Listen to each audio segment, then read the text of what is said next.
السلام عليكم ورحمة الله وبركاته.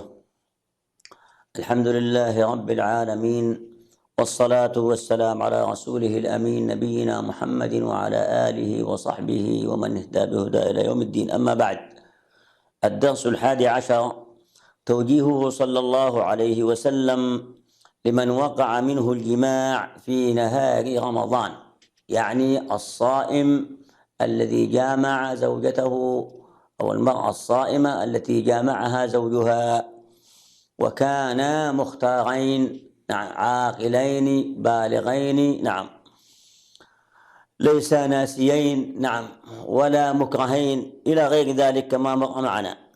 عن أبي هريرة رضي الله عنه قال: جاء رجل إلى النبي صلى الله عليه وسلم فقال: هلكت. قال: وما شأنك؟ قال: وقعت على امرأتي في رمضان. قال: تستطيع تعتق رقبة؟ قال: لا.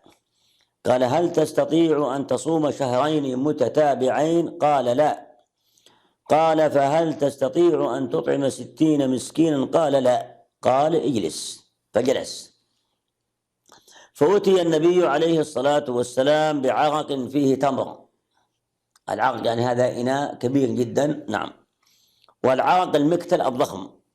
قال: خذ هذا فتصدق به. قال: أعلى أفقر منا؟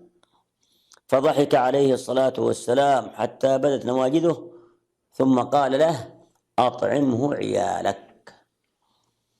أخي المسلم، سمعت هذا الحديث، ولذلك تنبه لما يلي. أولا، احذر كل الحذر من انتهاك حرمة نهار رمضان بالوقوع في أعظم مفسد، وهو الجماع، لأنه هلاك.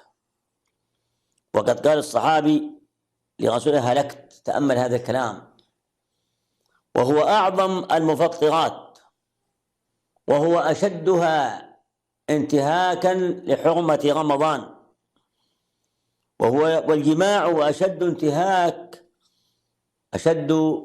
انتهاكا للصوم. ولذلك ابتعد عن جماع الزوجة، وعلى الزوجة أن تبتعد عن جماع زوجها لها، وهذا في النهار فقط. فإذا جاء الليل فالمجال مفتوح أمامكما، ولكن احذرا فلا تطيع الشيطان الذي يتلاعب ببني آدم، لأنه يزين المرأة لرجل في نهار رمضان، ويزين الرجل المرأة. لماذا؟ لأن الشيطان حريص على انتهاك حرمة الصيام في رمضان. وإذا قال تعالى: وزين لهم الشيطان أعمالهم فصدهم عن السبيل. إذا رأيت الزوجة في رمضان تراها أجمل مما هي عليه في النهار، فقل: هذا من تلبيس الشيطان ليفسد علي صيامي. وكذلك الزوجة عليها أن تتقي الله عز وجل، ولا يندفع الرجل أو المرأة وراء الشهوة في نهار رمضان، بل عليهما أن يتقيا الله عز وجل. ثانيا، أيها المسلم، إذا جامعت زوجتك في نهار رمضان عمدا ولست معذورا، المعذور لا شيء عليه، كما لو كان مسافرين، كان الزوجان مسافرين، أو كانا مريضين مرضا شديدا يلحقهما مشقة شديدة في الصيام، أو يزيد المرض أو نحو ذلك. أما إذا كان عمدا بدون عذر فإنه يلزم المجامع زوجته كفارة،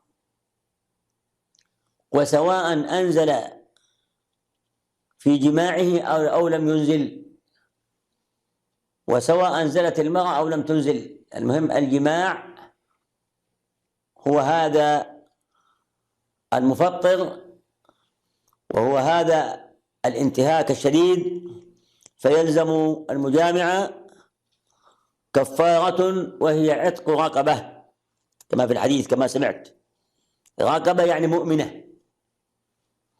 فإن لم تستطع،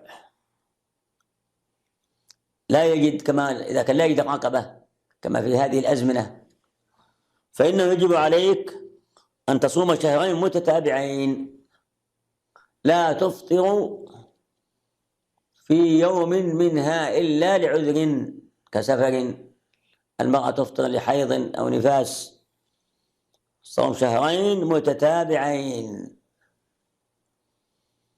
فإن ثبت الهلال بالأهلة صامهما بالأهلة، وإن لم يثبت صام كل شهر 30 يوما. فإن لم تستطع الصوم شهرين متتابعين وجب عليك أن تطعم 60 مسكينا، لكل مسكين نصف صاع من بر أو شعير أو تمر، أي لكل مسكين ما يقارب أو كيلو ونصف من الأرز أو من الدقيق أو من الشعير، لأن النبي عليه الصلاة والسلام أمر بذلك، أمر المجاع بهذا كما في الحديث. ولا بد أن تستوعب 60 المسكين، ما تقول آخذ لي واحد كل يوم أتردد عليه، أو آخذ لي 10 يعطيهم مرتين 3 مرات، أبدا، لا بد أن تستوعب 60 مسكينا، لأن النبي نص على ذلك عليه الصلاة والسلام. والمرأة إذا كانت مطاوعة وليست معذورة فإن عليها أيضا الكفارة كما على الرجل، لأن الأحكام تعم الجميع. لكن إن كانت مكرهة فلا شيء عليها، لقوله عليه الصلاة والسلام: ما أكره وما استكره عليه، فإنه مرفوع عن هذه الأمة. ثالثا، يجب عليك أيها الرجل أو المرأة ممن حصل منهم الجماع في نهار رمضان بدون عذر، يجب عليكم على كل واحد منكم أن تتوب إلى الله من هذا الذنب العظيم بانتهاك نهار رمضان بالجماع. وقد قال عليه الصلاة والسلام: التوبة تجب ما قبلها، الندم توبة، والتوبة كما معلوم أنها تجب ما قبلها. وقال: الندم توبة، فتندمان ويعزم أحدهم على كل واحد على أنه لا يعود لهذا الذنب، ويقلع عن الذنب إذا كان يقارفه في الحال. رابعا، عليكما أيها الرجل والمرأة الذي جامع في نهار رمضان بدون عذر أن تصوم يوما مكان هذا اليوم قضاء، لأنه عليه الصلاة والسلام قال المجامع: وصوم يوما مكانه، وصوم يوما مكانه. إذا المجامع عليه ثلاث أمور: الأول الكفارة، ثانيا التوبة إلى الله، ثالثا قضاء هذا اليوم، يصوم يوما مكانه. خامسا، احذر أيها المسلم من الإفطار في نهار رمضان بدون عذر، اتق الله فلا تفطر في نهار رمضان، لا بجماع ولا بغيره، إلا المعذور كما مر معنا كالمريض والمسافر، لأن الإفطار في نهار رمضان بدون عذر ذنب عظيم، وهو كبيرة من كبائر الذنوب. وقد قال البخاري: ويذكر عن أبي هريرة رفعه: من أفطر يوما من رمضان من غير عذر ولا مرض لم يقضه صيام الدهر وإن صامه.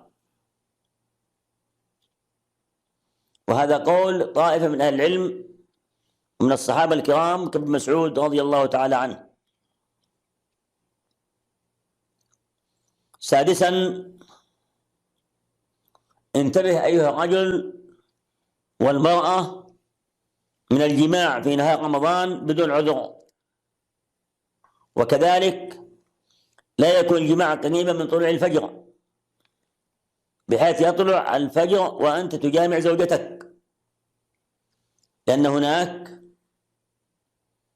من يتأخر مثلا يريد زوجته أو تريد زوجها فيتأخران فيطلع الفجر وهما في حالة جماع.